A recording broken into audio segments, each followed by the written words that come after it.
हरि बोल। सभी वैष्णव के चरणों में मेरा दंडवत प्रणाम। आज पुनः उपस्थित हूँ आपकी सेवा में दिव्य पारमार्थिक रत्न इस दिव्य ग्रंथ का पाठ लेकर। सर्वप्रथम आपके सभी भक्तों के चरणों में मेरा क्षमा याचना कर रखता हूँ कि आज के सत्र में मुझे कुछ देरी हो गई। कुछ तकनीकी कारणों की वजह से हम लोग हमारे हमेशा के समय में ये शुरुआत नहीं कर सके। पिछले सत्र में हम पढ़ रहे थे हमारे प्रिय परम गुरुदेव का आर्ट ऑफ साधना का तृतीय दिवस, और उसमें हम लोग प्रथम भाग पूरा कर चुके हैं। उसी तृतीय दिवस का आज हम लोग द्वितीय भाग पुनः शुरू करेंगे। सर्वप्रथम प्रार्थना कर लेते हैं हमारे प्रिय गुरुदेव परम गुरुदेव समस्त गुरु परंपरा से। ओम अज्ञानतिमिरान्धस्य ज्ञानाञ्जनशलाकया चक्षुरुन्मिलितं येन तस्मै श्रीगुरवे नमः। नमो विष्णुपादाय गौराङ्गप्रेष्ठरूपिणे श्रीभक्तिविबुधाय वै बोधाय नितिनामिने। नमो भक्तिप्रमोद श्रीपुरीप्रेष्ठस्वरूपिणे तद्भिन्नप्रकाशाय करुणामूर्तये नमः। कृष्णभक्तिगुणाख्याने तन्महात्म्यप्रचारिणे सदा सन्निष्टरूपाय गुरवे प्रभवे नमः। प्रभुपादरतिश्चैव श्रीगुरुप्रेमसेविने विश्वे गौरमनोभीष्टं हरेर्नाम प्रचारिणे। नौमि बोधायनं देवं कृष्णशक्तिस्वरूपकं प्रभुपाद प्रियकान्त श्रीपुरीप्रेष्ठसेवकम्।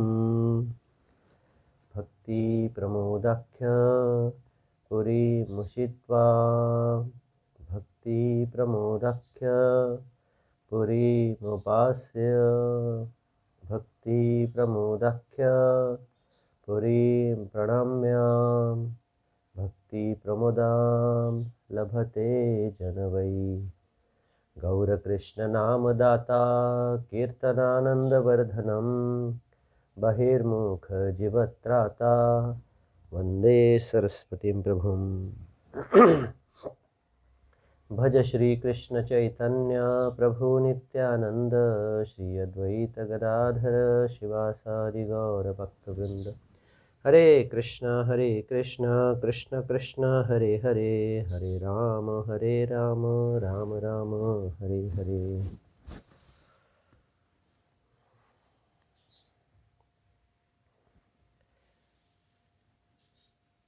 तो इस तृतीय दिवस के आर्ट ऑफ साधना के प्रवचन में परम गुरुदेव आगे कहते हैं, यदि कृष्ण को हम अपने लौकिक ज्ञान से देखेंगे तो हमें प्रतीत होगा कि वह हमारे समान ही काम क्रीड़ा कर रहे हैं। हम उन्हें अपने समान साधारण मनुष्य समझ बैठते हैं और विचार करते हैं कि उनकी लीलाओं का कोई विशेष महत्व नहीं है। कृष्ण की यह लीला अति गूढ़ तथा रहस्यमयी है। हम इसे अकस्मात से समझने की आशा कैसे कर सकते हैं? ऐसे उन्नत विषयों को समझने के लिए हमें एक चरणबद्ध प्रक्रिया का ही पालन करना होगा। भक्ति रसामृत सिंधु में बताया गया है, आदो श्रद्धा ततः साधु संगो अथ भजन क्रिया ततो अनर्थ निवृत्ति स्यात् ततो निष्ठा रुचिस्ततः अथासक्तिस्ततो भावस्ततः प्रेमाभ्युदंचति साधकानामय प्रेम प्रादुर्भावे भवेत क्रमः। अर्थात सर्वप्रथम श्रद्धा, उससे साधु संग, उससे भजन क्रिया, उसके बाद अनर्थ निवृत्ति, उसके बाद निष्ठा, उससे रुचि और आसक्ति, यहाँ तक साधन भक्ति होती है। उससे क्रमशः भाव और अंत में प्रेम उदित होता है। साधकों को प्रेमोदय का यही क्रम जानना चाहिए।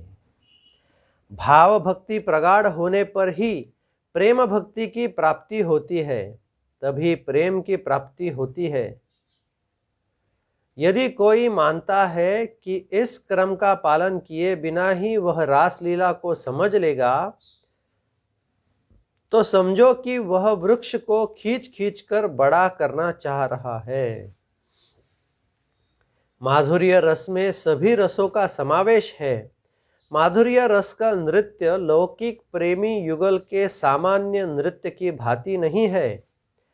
आप लोग पश्चिम में ऐसे नृत्य करते हो, रासलीला में वैसा नहीं है।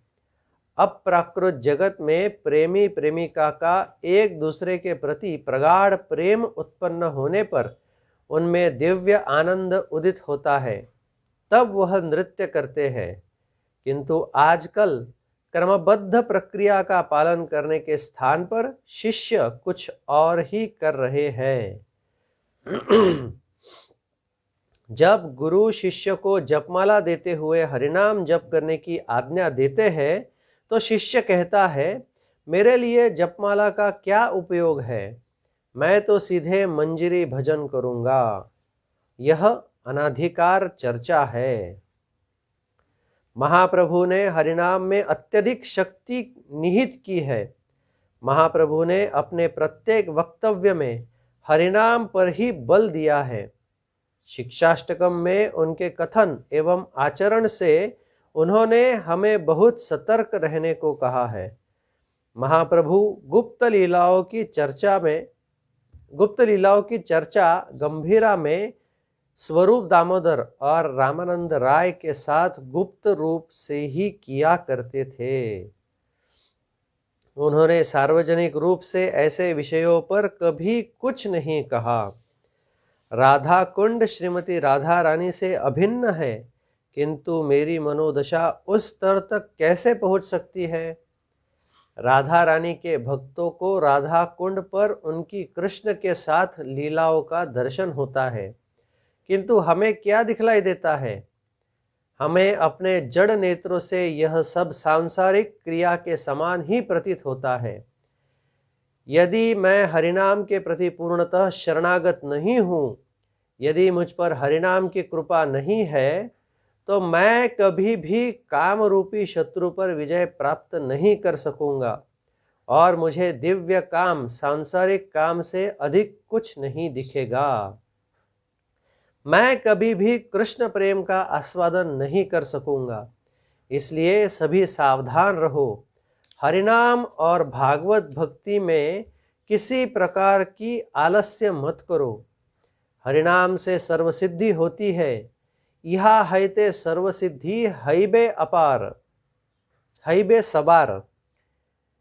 यदि रासलीला प्रत्येक व्यक्ति के श्रवण कीर्तन के लिए है, तो हम महाप्रभु के आचरण में ऐसा क्यों नहीं देखते? महाप्रभु ने रसिक ग्रंथों का अध्ययन राय रामानंद और स्वरूप दामोदर के साथ गुप्त रूप से किया है। चंडीदास विद्यापति रायर नाटक गीति कर्णामृत श्री गीत गोविंद स्वरूप रामानंद सने महाप्रभु रात्रि दिने नाचे गाए परम आनंद।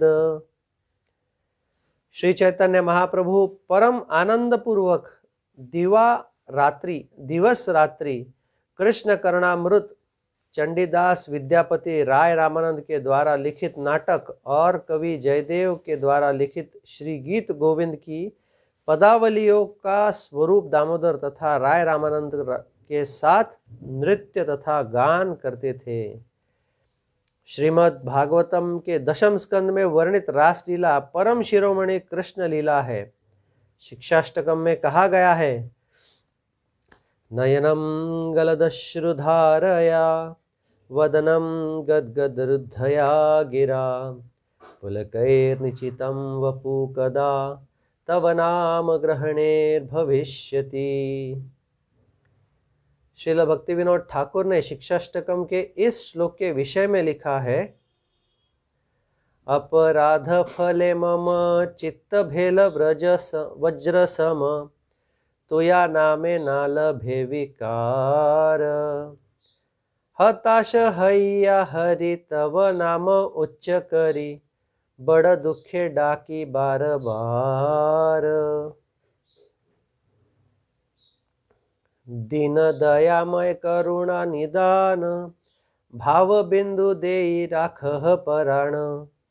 कबे तव नाम उच्चारणे मोर, नयने झरब दर दर लोर।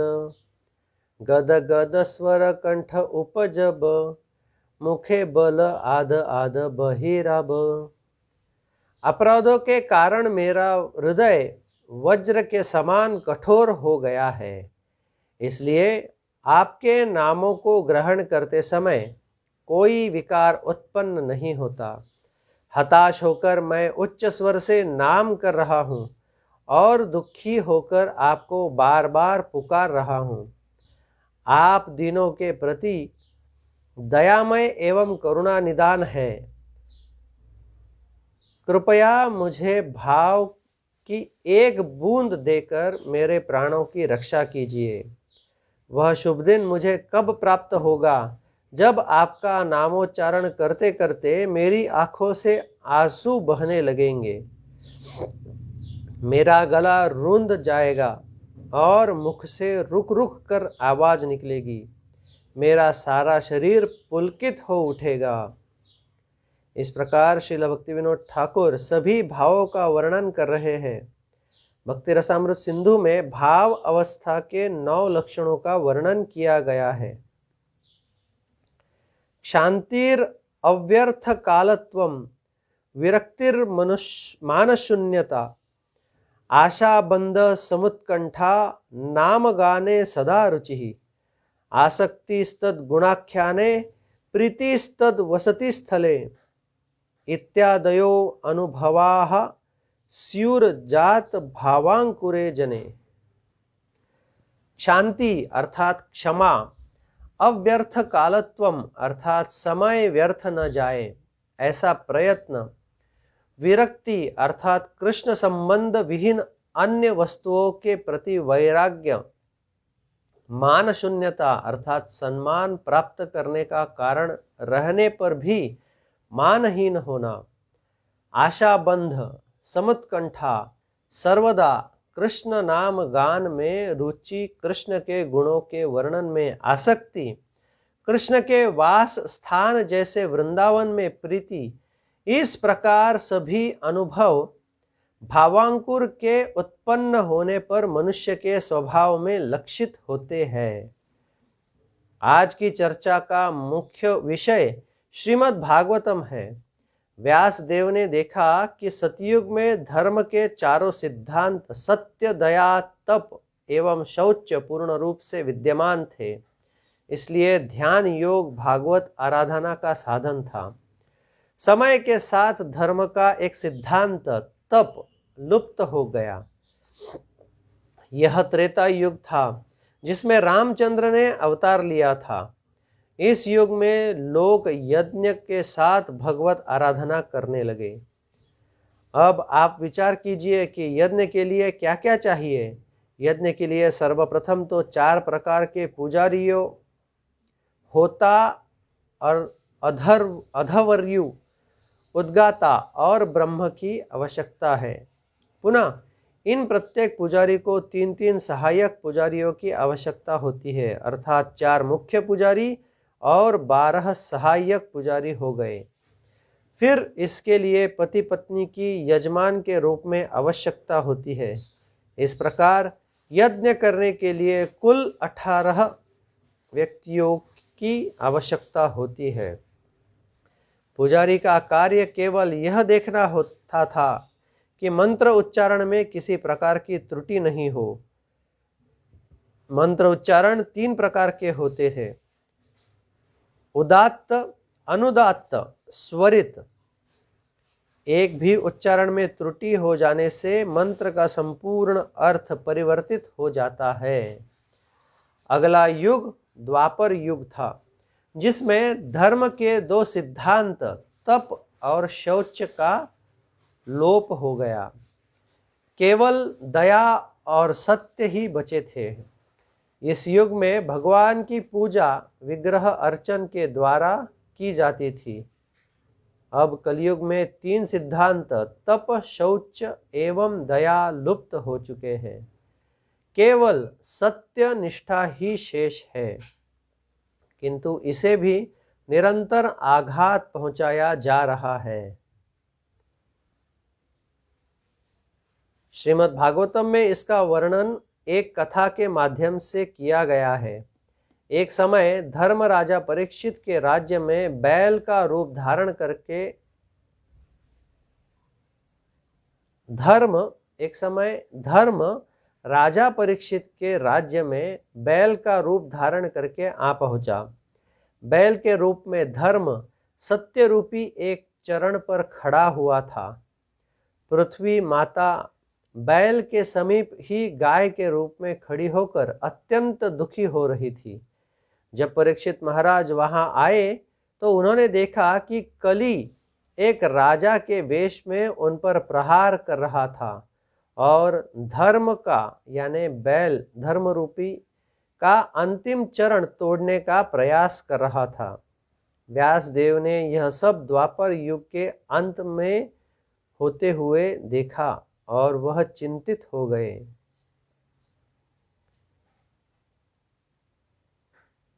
व्यासदेव ने देखा कि लोगों ने यज्ञ करना बंद कर दिया था, इसलिए स्थिति ठीक नहीं थी। वह उनके पुनरुद्धार के विषय में विचार करने लगे। सर्वप्रथम केवल एक ही वेद ऋग्वेद था जिसमें यज्ञ के सभी नियमों का वर्णन था। व्यासदेव ने वेद को 4 विभागों में विभक्त करने का विचार किया। यजुर्वेद में यज्ञों एवं पूजा मंत्रों का वर्णन है। अन्य 2 वेद सामवेद और अथर्ववेद में भगवान की स्तुति प्रार्थना एवं तंत्र दिए गए हैं। किसी भी मनुष्य के लिए ऐसा विभाजन संभव नहीं था, किंतु प्रक्रिया को सरल नहीं करने से यज्ञ प्रक्रिया का लोप ही हो जाता। इसीलिए यज्ञ करने के उद्देश्य से व्यासदेव ने वेदों को इस प्रकार से विभक्त कर दिया।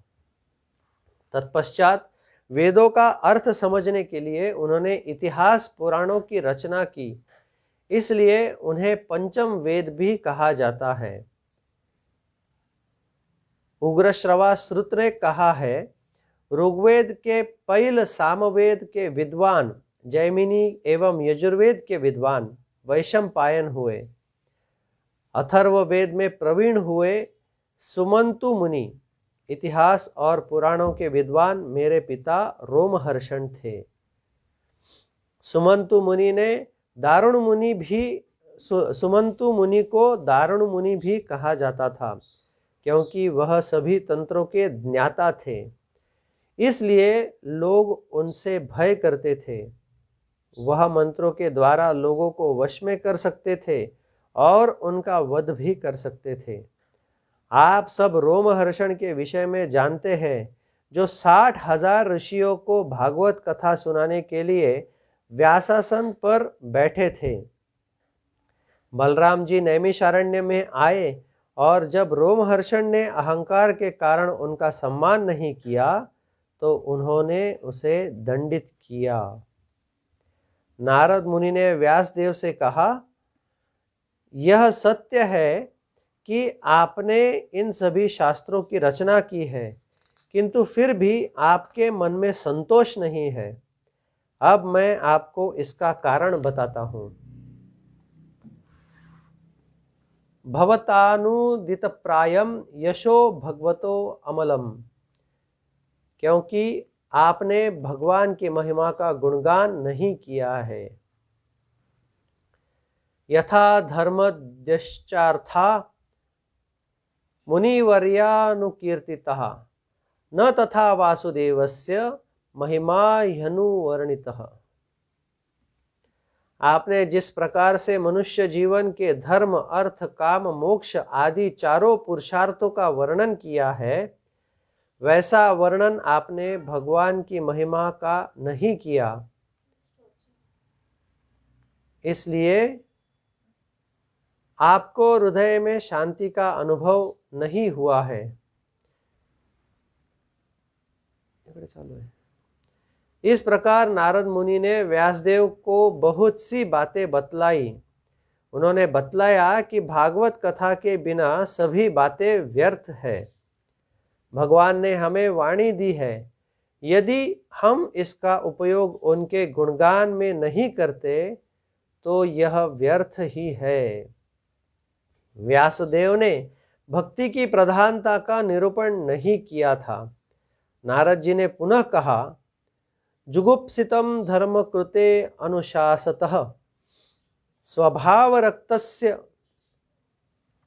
महान व्यतिक्रमः यद्वाक्यतो धर्म इति तरह स्थितो न मन्यते तस्य निवारणम जनः।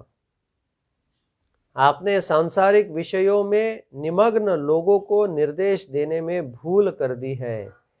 धर्म के नाम पर आपने उन्हें निंदित कर्म करने की आज्ञा दे दी है। यदि आप उन्हें ऐसे निंदित कर्मों को धार्मिक बताएंगे तो भविष्य में जब आप उन्हें इन कर्मों को त्यागने के लिए कहेंगे तो वह उसे स्वीकार नहीं करेंगे। जुगुप्सितम का अर्थ है दोषी। यह निंदित सकाम कर्म के लिए कहा गया है। लोग धर्म के नाम पर बलि जैसे कार्य में क्यों लिप्त होते हैं? फल की आशा से लोभी जन ऐसे कर्म करते हैं, किंतु भक्ति मार्ग में ऐसे कर्म अति निंदनीय है। साधारण मनुष्य स्वभाव से ही फल की आशा रखते हैं। स्वभाव रक्तस्य महान व्यतिक्रमः, किंतु वह फल नाशवान है। इस प्रकार लोग अस्थायी फल प्राप्त करने के लिए बलि जैसे कार्य करते हैं, क्योंकि वह धर्म के नाम पर ऐसे कार्यों में लिप्त रहते हैं। इसलिए उनके निकट भक्ति याजन करने का समय ही नहीं है। यह लोग अपने गृह में यज्ञ आदि में बलि का बड़ी धूमधाम से उत्सव आयोजित करते हैं, किंतु इस परिश्रम का उद्देश्य क्या है? इंद्रिय तर्पण के लिए फल प्राप्ति। तदनंतर नारद जी ने व्यासदेव को अपने पूर्व जन्म का वृत्तांत बताया कि उन्होंने किस प्रकार सेवा के द्वारा भक्ति प्राप्त की। उन्होंने बतलाया कि वह एक दासी पुत्र थे, फिर भी भक्तों की कृपा से उन्हें भक्ति प्राप्त हुई। भक्तों के सानिध्य के बिना शुद्ध भक्ति प्राप्त होना असंभव है। नारद जी अपनी माता की मृत्यु के पश्चात उन साधुओं से पुनः मिले तथा उनके द्वारा प्रदत्त मंत्र का जप करने लगे, जिससे उन्हें भगवान का दर्शन हुआ। नारद जी ने व्यासदेव से कहा, अब आप भी भक्ति मार्ग का अवलंबन कीजिए, तो आप भी भगवान के साक्षात दर्शन कर सकेंगे। आप भगवान के रूप, गुण और लीलाओं का शुद्ध रूप से गान कर सकेंगे। ऐसा करने से न केवल आपके मन को शांति मिलेगी, अपितु संपूर्ण विश्व का इस भक्ति मार्ग का अवलंबन किया। कीजिएगा, ये नेटवर्क के प्रॉब्लम की वजह से दिक्कत हो रही है। तत्पश्चात व्यासदेव ने भक्ति मार्ग का अवलंबन किया और उन्हें भगवान के साक्षात दर्शन हुए। उन्होंने भगवान की बहिरंगा शक्ति एवं जीव के स्वरूप का दर्शन हुआ। अपने वास्तविक स्वरूप में हम कृष्ण के नित्य दास हैं। आत्मा सांसारिक स्वभाव से अतीत है, किंतु माया के प्रभाव के कारण स्वयं को इस संसार का ही अंश मानकर संसार में निमग्न हो जाती है। यदि हम बद्धावस्था से मुक्त होना चाहते हैं तो हमें भागवत भक्ति का याजन करना होगा। समग्र विश्व के कल्याण हेतु व्यासदेव ने श्रीमद् भागवतम में लिखा है, यस्या वै श्रूयमाणायाम कृष्णे परम पुरुषे भक्तिर उत्पद्यते पुंसः शोक मोह भयापहा। श्रीमद् भागवतम के श्रवण मंत्र से पुरुषोत्तम भगवान श्री कृष्ण के प्रति परम प्रेममयी भक्ति हो जाती है, जिससे जीव के शोक, मोह और भय नष्ट हो जाते हैं। ससंहितां भागवतीं कृत्वा अनुक्रम्य चात्मजम् शुकम अध्यापयामास निवृत्ति निरतम मुनि। व्यासदेव ने पहले भागवतम के जिस संस्करण की रचना की थी उसमें कर्मकांड अंतर्निहित था, इसलिए उन्होंने अपने पुत्र शुक को भागवतम का ज्ञान प्रदान करने से पहले पूर्व संस्करण को संशोधित किया। श्रील विश्वनाथ चक्रवर्ती ठाकुर ने अपनी टीका में अनुक्रम्य शब्द का अर्थ बतलाया है। व्यासदेव ने पहले कर्मकांड के तत्वों से मिश्रित भागवतम की रचना की थी, किंतु नारद जी का आदेश प्राप्त कर उन्होंने इसका संशोधन एवं विस्तार किया। उन्होंने शुकदेव गोस्वामी को भागवतम के संशोधित रूप का ही अध्ययन करवाया था। शुकदेव गोस्वामी ने भागवतम के इसी संशोधित रूप का अध्ययन किया था और उसे महाराज परीक्षित को सुनाया था। शुकदेव गोस्वामी एवं परीक्षित महाराज के बीच भागवतम वार्तालाप के समय उग्रश्रवा सुत गोस्वामी भी वहां उपस्थित थे। तत्पश्चात सुत गोस्वामी ने नैमिषारण्य में इसे ऋषियों को सुनाया, इसलिए हमें भी श्रीमद् भागवतम का श्रवण करना चाहिए। यह बहुत महत्वपूर्ण है।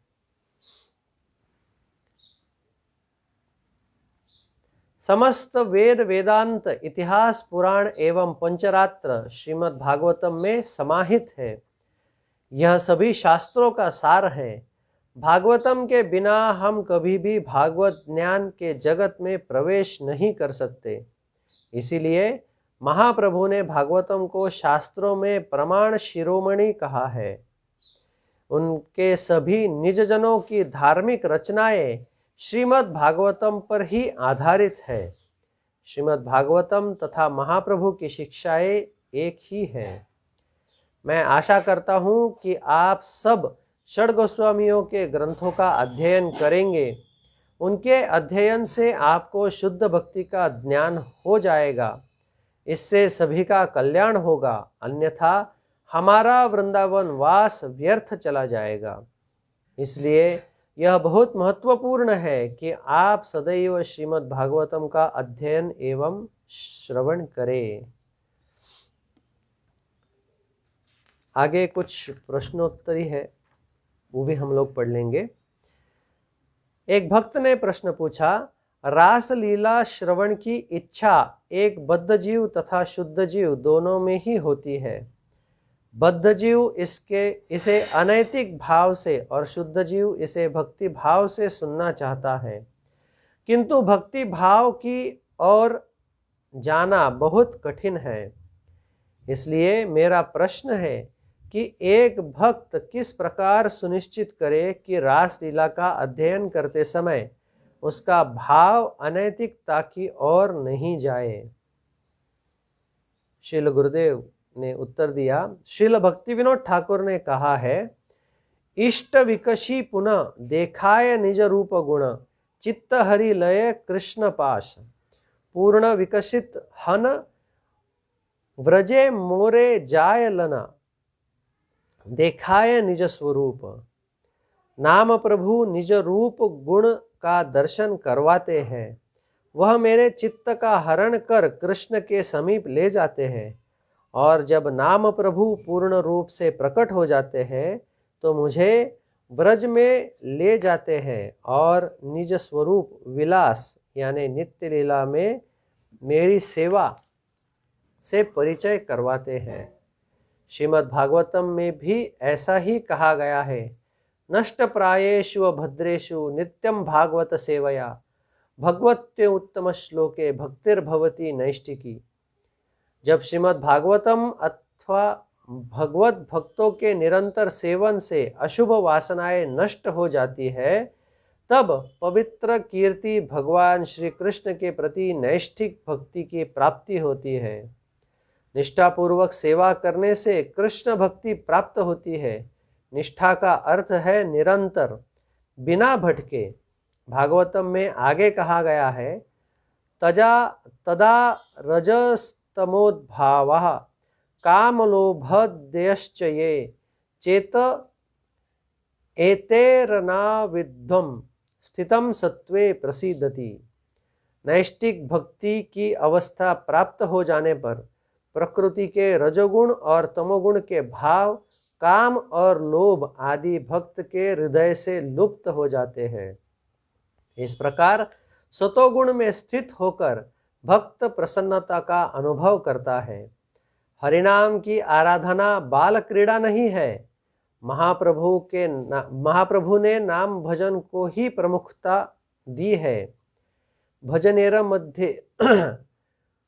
भजनेर मध्ये श्रेष्ठ नवविद्या भक्ति, कृष्ण प्रेम कृष्ण दीते महाशक्ति। तार मध्ये सर्वश्रेष्ठ नाम संकीर्तन, निरपराध नाम लैले पाय प्रेम धन। भजन के अनेकानेक अंगों में 9 प्रकार के भक्ति अंग श्रेष्ठ है और यह साधक को कृष्ण के प्रति प्रेम तथा कृष्ण प्रदान करने की महाशक्ति में संपन्न है। इनमें से नाम संकीर्तन ही सर्वश्रेष्ठ है। अपराध रहित होकर हरिनाम ग्रहण करने से कृष्ण प्रेम धन की प्राप्ति होती है। तो इस स्थान पर आर्ट ऑफ साधना के 3 दिवसीय सत्र जो परम गुरुदेव ने दिए थे वो समाप्त होते हैं और यह जो 41वां वैभव था यह भी यहाँ पे समाप्त हो रहा है। अगला वैभव 42 जिसका शीर्षक है श्रीधाम मायापुर में दिव्यता प्रकाश, मायापुर मठ में चोरी, एक बालक के साथ हास्य विनोद, घोर विपत्ति में मेरी रक्षा, श्रील गुरुदेव की दूरदर्शिता और एक शिष्य की प्राण रक्षा। इन सारे विषयों में वैभव 42 बताया गया है जो हम लोग अगले सत्र में यानी ठीक समय पर अगले समय हम लोग प्रारंभ करेंगे। आशीर्वाद देते रहे कि मैं आप सभी भक्तों की ऐसी ही निरंतर सेवा कर सकूं और आप सभी के प्रसन्नता का और विशेषकर हमारे प्रिय गुरुदेव की प्रसन्नता का प्रयास कर सकूं। बहुत बहुत धन्यवाद। हरि बोल, दंडवत प्रणाम।